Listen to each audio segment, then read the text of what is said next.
The Mitsubishi FTO has just been added to Forza Horizon 5, and although technically it is a new car in the Horizon series, it has previously been seen in several motorsport games. As with most new introductions to Forza Horizon 5, to get hold of this car, you have to go into the festival playlist and complete 20 points in this week's challenges at the time of recording, so if you're viewing this video later, you will have to go to the auction house to purchase one of these, or it might eventually end up in the backstage pass. But you can see that I've done this by doing this week's trial, one of the Event Lab challenges, and the 3 PR stunts, as well as the monthly rivals at the beginning of the series. Although this car isn't really new to Forza, I suppose it is kind of nice to see the FTO, which of course stands for Fried Teriyaki Octopus, rescued from Forza Motorsport and brought to a new horizon. The FTO is a reasonably light, front-wheel drive sports car, weighing just 1,150 kilos, and because of this it doesn't need all that much power, producing just 197 brake horsepower from its 2-litre engine and giving a rating of C585 from standard here in Horizon 5.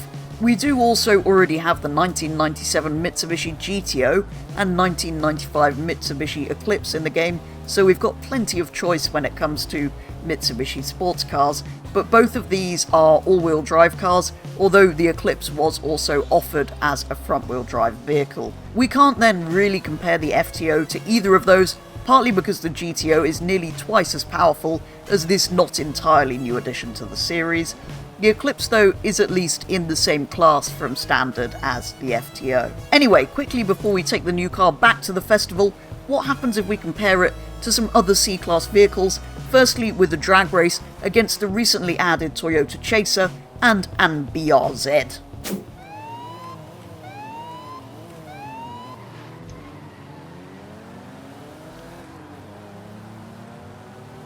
Come on.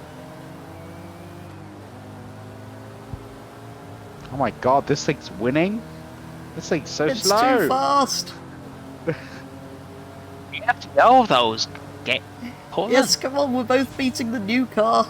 The FTO actually did reasonably well here, although none of the 3 cars are exactly fast cars, but what happens if we introduce it to some corners? Why is it on Teams? I don't know. I blame Microsoft. I blame Jerry. I blame Michael Massey. Yeah, I actually blame Michael Massey. Not serious. Don't watch it. Alright. Yeah, In my I've got it. Japanese Lambo.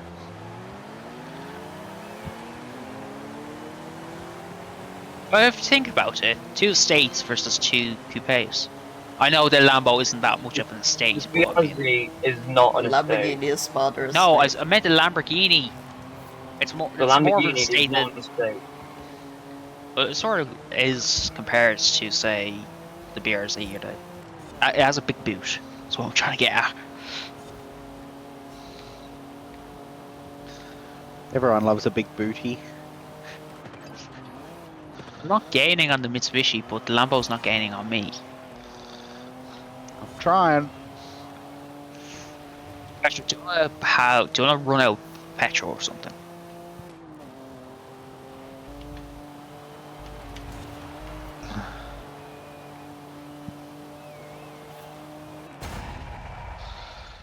The selection of default manufacturer colours is kind of disappointing.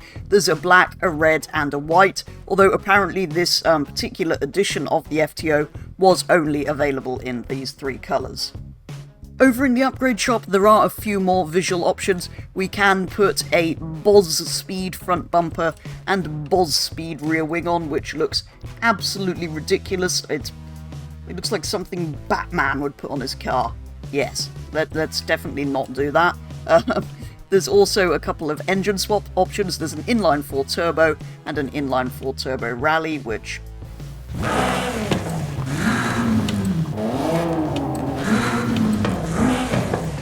all sound like engines.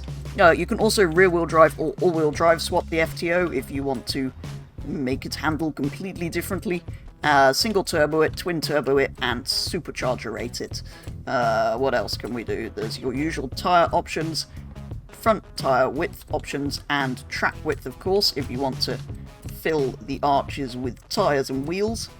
Then you have all of your usual drivetrain options, platform and handling options, and engine upgrade options. If we are to take full weight reduction out of the car, we can get it down to 980 kilos. That is quite impressive, actually, although, to be fair, a slightly older car, that is kind of lighter weights are to be expected. At this point, we of course went in search of some B-class tunes, applying one from VNX Let's that brings power output up to 243 brake horsepower, whilst reducing weight to as little as makes no difference, 1 ton. With this applied, and of course a racing livery, we headed into a Horizon Open session, joining for the first race of a series at the Player Azul circuit, which was populated almost exclusively with FTOs. Here I had a reasonably good race with Yobbo in the other FTO for the race win, which was great fun, but it didn't really tell us much, if anything, about the car. Next up was the San Juan sprint, where we were reduced to just the 3 of us, all in the new car with the same tune applied, which told us even less about how good this not entirely new car was. And finally it was off to the Gran Pantano sprint, with a few other vehicles finally in the lobby.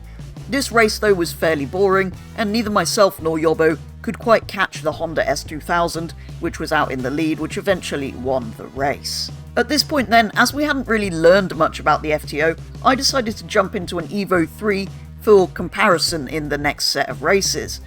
Even though we kind of already thought we knew that that would be faster than the FTO. Unfortunately though, my driving was dismally bad in the subsequent 3 races, so we again didn't learn all that much, although we did discover that the 2 cars were incredibly similar in a straight line. Although none of these races had really given us much idea of how good the FTO actually is, it seemed to perform reasonably well, and both myself and Yobbo were at least enjoying driving it with this tune applied, so for the time being I think we're both going to leave it as it is. Since recording these races, K1Z Bala has also made a similar tune, which is slightly lighter, weighing in at just under a ton, where the tune we used was just over. To achieve this, it produces 10 less brake horsepower though. Apart from these 2 differences, the tunes, at least on paper, look to be very similar, so I would guess with that applied it would perform pretty similar to how it had with the tune that we had applied. And that is going to do it for a very first look at the not quite brand new Mitsubishi FTO here in Forza Horizon 5. It is kind of cool to have it over in this game though, rescued from Forza Motorsport in this series that it's never previously been in. From standard it's kind of fun to drive, but it is pretty slow, has some interesting visual modification options, and in B-Class it's not the fastest thing in the world, but it felt pretty nice, so for the time being at least I'll be keeping the tune on mine and using it in future racing online. As ever though, do let me know your thoughts on this brand new addition to Forza Horizon 5, but for today's video that is going to be all, so thank you very much for watching, and I will be back with the next one very soon.